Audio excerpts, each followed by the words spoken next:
Hey guys, what's up? Spectre here, and CD Projekt Red sat down with IGN early at GamesCom 2018, and we finally have just a few more peeks at the world of Cyberpunk 2077, as well as a few juicy details, so let's jump in.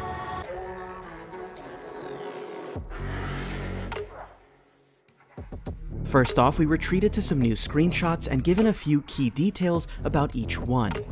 Jackie, who according to some turns out to be your tough friend in-game, is missing in this shot. Here we get another look at the familiar scene from the trailer. According to Kyle Rowley, the associate design director behind Cyberpunk 2077, this was meant to show us how not every augmentation in the world of Cyberpunk is for strength or lethality, but also just for style. As we look in the corner, we can see a celebrity with a similar look, which made me wonder whether or not this woman is actually the celebrity in the photos, or a poser.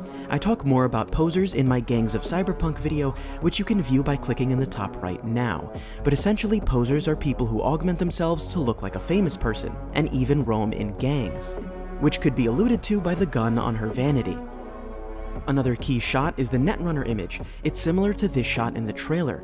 Rowley explained that CD Projekt wants to emphasize that players will have variety in how they take on challenges in Cyberpunk, and that the Netrunner style, one that's based on hacking and sabotage, will be fully fleshed out.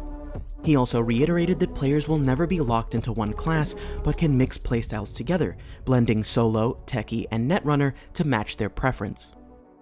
He also dropped a few details and affirmed some important information.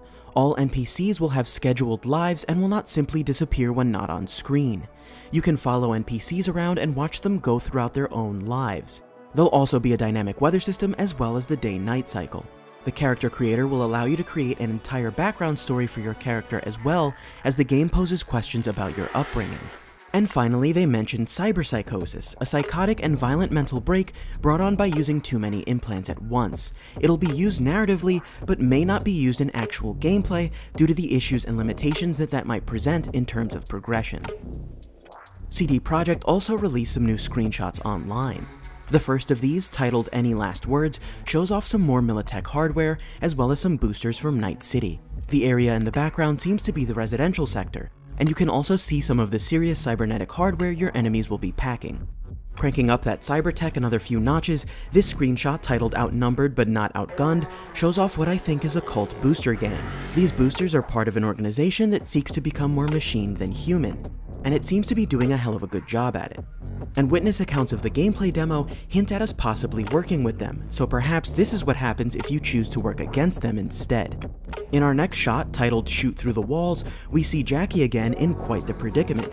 This could be based on gameplay from the private demo, as reports stated that it begins inside some sort of tenement building with enemies shooting through the walls using cybernetic implants.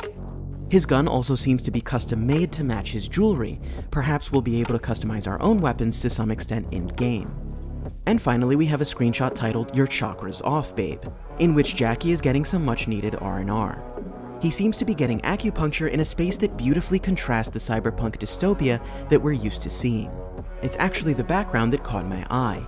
If everything runs on an independent schedule, then the non-stop party that takes place every Friday, according to that flyer in the background, might be something that players can attend in-game, which could be really fun.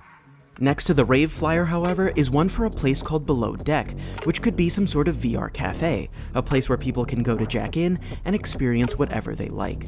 And that's it for now. Make sure to sub for more Cyberpunk 2077 lore, news, and more, as I'll be covering the game up to release and beyond, so make sure to hit that notification bell so you don't miss out on any of it. And as always, thanks for watching, guys.